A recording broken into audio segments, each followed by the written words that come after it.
Sanctions against banks, oil and gas, diamonds, Kremlin-affiliated media, and even President Putin. To date, more than 16,000 measures have been taken by the West in response to Russia's large-scale invasion of Ukraine. However, despite the numbers and the variety of sectors involved, sanctions have spared one Russian industry, the nuclear energy sector. This industry is run by Rosatom in a de facto monopoly. Since 2007, this state-owned corporation has become a global player by building partnerships and signing memorandums of understanding around the world, even after the annexation of Crimea in 2014. The escalation in February 2022 didn't reverse this trend. In fact, in November 2023, the company's CEO Alexei Likhachev estimated the value of Rosatom's foreign orders for the next 10 years to be stable at around $200 billion. In 2023, Rosatom inaugurated the first nuclear power plant in Turkey, in Akuyu. The success rate of Russian nuclear operations varies case by case. In Turkey, talks on a new plant are already in place. On the other hand, the construction of the El Daba plant in Egypt is continuing amidst initial financial difficulties, thanks to investments from South Korea. And in South Africa, cooperation plans were abruptly halted by corruption scandals involving former President Zuma.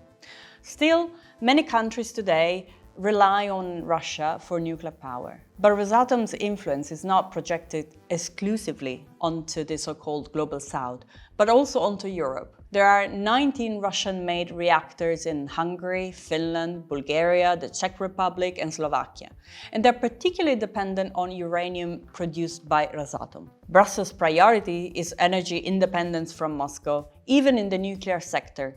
However, this is no easy task, not only because of Rosatom's relevance in the nuclear industry and supply chain, but also because of some European countries. Unsurprisingly, this is the case for Hungary. Viktor Orbán has threatened to veto any measures undermining business prospects with Rosatom. He also asked the Russian company to build 2 new nuclear reactors. To outline the present and the future of Russian nuclear power and understand how Europe will move forward, we interviewed Darya Dolzikova, a researcher at the Royal United Service Institute in London, RUSI, and a leading expert on nuclear proliferation and policy. Enjoy! Hi Darya, thank you very much for being here. The first question is a general one. The Russian invasion of Ukraine impacted virtually everything in Russia and beyond. What was the impact on Moscow's nuclear energy industry? Sure. So it's a little bit tricky to tell the full extent of the impact of the full-scale invasion on the Russian nuclear sector because the nature of the nuclear sector is such that there are long lead times in a lot of these contracts. So we've had the full-scale invasion. We had it two years ago now, well over 2 years. So it has been some time, but it takes some time for there to be significant changes within the nuclear sector. So some of the work that I have done and a few others have done have looked at changes in trade values and trade volumes, some changes in contracts that have been reported publicly. However, I think the full impact is still a little bit challenging to ascertain. The nature of nuclear trade is also quite complex, so the shifts that we are seeing can probably be attributed to a number of different factors, so it's hard to isolate how much of an impact the invasion itself actually had. However, there are a few developments that I think are worth highlighting, that are probably worth noting. We know that the Russian nuclear enterprise has increased the value of its revenue from overseas orders from 2021 to 2022. So that's increased the value of that. We've also seen in publicly available trade data increases in imports of Russian enriched uranium into certain countries, including into China, into France, and overall looking at the value and the volume of imports of enriched uranium specifically from Russia, which is one of the components that goes into nuclear fuel assemblies and nuclear reactors. The value and the volume of those have increased from 2021 to 2022 and again to 2023. So we do have some spot data to look at, and as I'm sure we'll talk about in a second, but the Russian nuclear sector has largely avoided sanctions, whereas other parts of the economy have been sanctioned. And I think we're seeing that in the changes, or frankly, really lack thereof, in Russian nuclear trade. Why do you think the nuclear energy industry has been left untouched by sanctions? Why there are no sanctions on Rosatom, and what is its role in the EU nuclear energy field?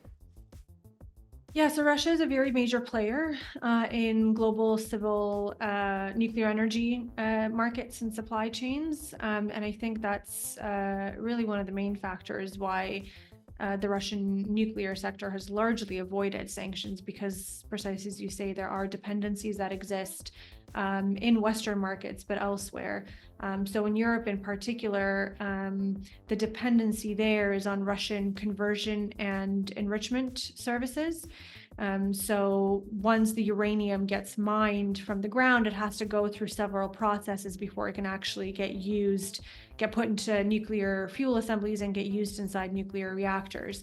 So a few of those processes are conversion and enrichment of uranium, and Russia really occupies a very large chunk of the global market for that, for those services. So in Europe, in 2022, 30% of the enrichment services that were imported into Europe came from Russia. So that's quite significant. So we're seeing similar figures in the US. Actually, the dependence is even greater there. So it's really hard to wean Western countries off of enrichment services in particular, but also conversion from Russia. So do you think the EU or US sanctions on Rosatom are quite unlikely, at least in the near future? There are some efforts to try to diversify away from Russia. So the US has put forward some draft legislation that would prohibit the import of Russian uranium into the country. There are individual countries in the European Union as well, and individual utilities that are looking for alternative suppliers. So there are individual efforts, unilateral efforts to try to diversify away, but I do expect that will be challenging. And I think we're seeing that materialize in precisely the amount of time that has gotten to actually get to a point where we're even able to have these conversations, practically speaking, in terms of potentially cutting Russia out of Western supply chains. If Western countries manage to diversify, do you think that Russia would increasingly look at the global South countries to increase its nuclear prominence there? Of course, this was already the case for oil and gas. Will it be the same for the nuclear industry? Yeah, so we've seen Russia really since before the full-scale invasion, looking to engage increasingly in the global South when it comes to its nuclear energy exports.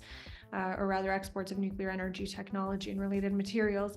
The dependencies in Western countries, in Europe and the US, on Russia have historically been different from what they are in Eastern Europe and in the global South. Largely in Eastern Europe, the dependencies have been on Russian manufactured fuel. So there are a number of Soviet-designed reactors in Eastern Europe. So they're dependent on the provision of Russian manufactured fuel for those reactors. There are now Western alternatives for that as well, but that's been taking some time to diversify away from. And then the types of activities that we're seeing Russia engage in the global South is in the sale of nuclear power plants, less so the actual material that goes inside them. I expect that will come later. But at the moment, what we're seeing in Egypt, in Turkey, in Bangladesh, is Russia building nuclear reactors.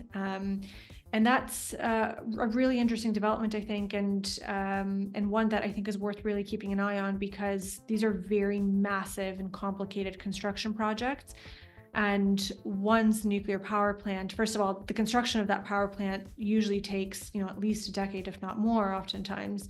with all the contracting, the actual construction. But then after that, that country is then oftentimes dependent on the supply of fuel for those reactors, the supply of maintenance, potentially the training of personnel, and potentially the operation of those reactors in some instances, depending on the contract type as well. So you really get, if Russia builds reactors in these countries, you risk creating quite an extensive and long-term dependency on Russia in those nuclear sectors of those countries.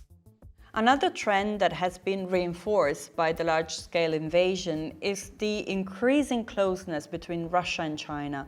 What role do you think the nuclear cooperation can play into that? Maybe strengthening or jeopardizing the relationship? Yeah, so China is a massive consumer of nuclear energy. They have a lot of nuclear power plants in the country that some of them they're building themselves, but if I'm not mistaken, there's Russian involvement in the construction of those as well. Imports of enriched uranium from Russia into China have increased as well in the last couple of years.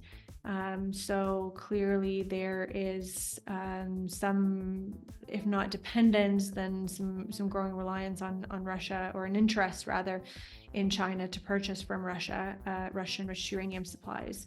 So I think these two countries, the relationship between them is one that we'll want to keep an eye on. Like I said, China has quite an important domestic capacity and domestic industry, but we also know is that China wants to increasingly become also a larger player on international markets when it comes to nuclear energy. And if Russia is to get pushed out of, for instance, Western markets, then something that I'm certainly going to be keeping an eye on is, will China try to fill that gap?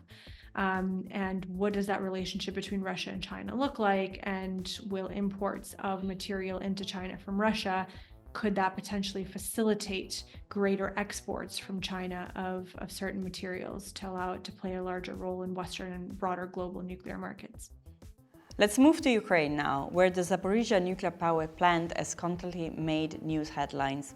How do you assess the current situation at the moment, and what do you think are the main threats coming from fighting in that area? Yeah, well, it's a very precarious situation, as I'm sure most will recognize. Just recently, we saw reports of drone attacks at the facility that were directed at the facility, which is very, very concerning. Now, the type of attacks that we saw with these drones, by the sounds of it, didn't cause any kind of significant damage. The reactors at this facility are very heavily reinforced. They're under heavy kind of concrete reinforced containment structures. There's spent fuel at the facilities. This is fuel that's been taken out of the reactors, but it's still highly radioactive. That's quite strongly reinforced as well. So chances are that drone attacks are unlikely to cause a release of radioactive material. However, we know that the facility is quite close to the front line. There are chances of accidental hits on the facility, or in case of more direct fighting around the facility, I think we really start running into the risk of, potentially heavier fire being either directed at the facility or accidentally hitting the facility, which might compromise some of these containment structures. And potentially even more likely is damage to supporting systems. So we saw the breach of the Kakhovka Dam, which provided cooling to the facility last summer. There's constant power outages of the facility, and these are critical systems that are really, really important to keep the facility operating safely, to keep it cool, to keep it powered, to make sure that it's safe. So if these systems start failing, and if the backups don't work, or if they're not activated for some reason, then we could run into an issue where we have an accident or some kind of incident at the facility that could pose a risk to the health of the personnel, but also potentially to those around the facility as well. Can you tell us at least 3 things to watch out for about the nuclear energy industry in Russia in the future? Sure. I think it'll be quite interesting just generally to watch what happens to the Russian nuclear industry, because it's a very strategically important industry for Moscow. So to see how it adapts as especially Western countries try to move away from Russian supplies and our efforts to that end. I think some of the things that I'll be keeping an eye on is how and how successfully Western countries and those who are looking to move away from Russian supply actually manage to diversify away. It will require investment both by private sector and I expect by government to an extent to bring on additional enrichment, conversion capacity in Western countries and in friendly countries. So to see how that develops and how quickly that can be brought online, I think will be one to watch out for, because it'll indicate how quickly we can sustainably diversify away from Russian supply. I'll be also keeping an eye on how Russia adapts to any additional restrictions on its nuclear sector. So as I've mentioned, there have been some unilateral efforts to cut Russia out of utility supply chains or out of the imports of certain countries. So will Russia look for new customers, as we talked about, potentially in the global south, elsewhere? Will Russia try to expand its footprint in other parts of the nuclear fuel cycle? So for instance, Russia has not traditionally played a large role in the mining of natural uranium, but could they be looking to explore opportunities to get more involved in that part of the nuclear supply chain? So I'll be looking for that. And then also how Russia adapts to, again, any restrictions that are in place in terms of potentially trying to circumvent them, right? So we always say when we look at sanctions of any kind or restrictions of any kind, they're only as strong as the weakest link. So will there be countries that are still willing to take Russian material? And might there be opportunities for Russia to then use those relationships and use those countries to somehow get around the restrictions that others are putting in to try to cut Russia out of their supply chains? Thank you very much, Darya, and thank you everyone for watching. I'll see you soon.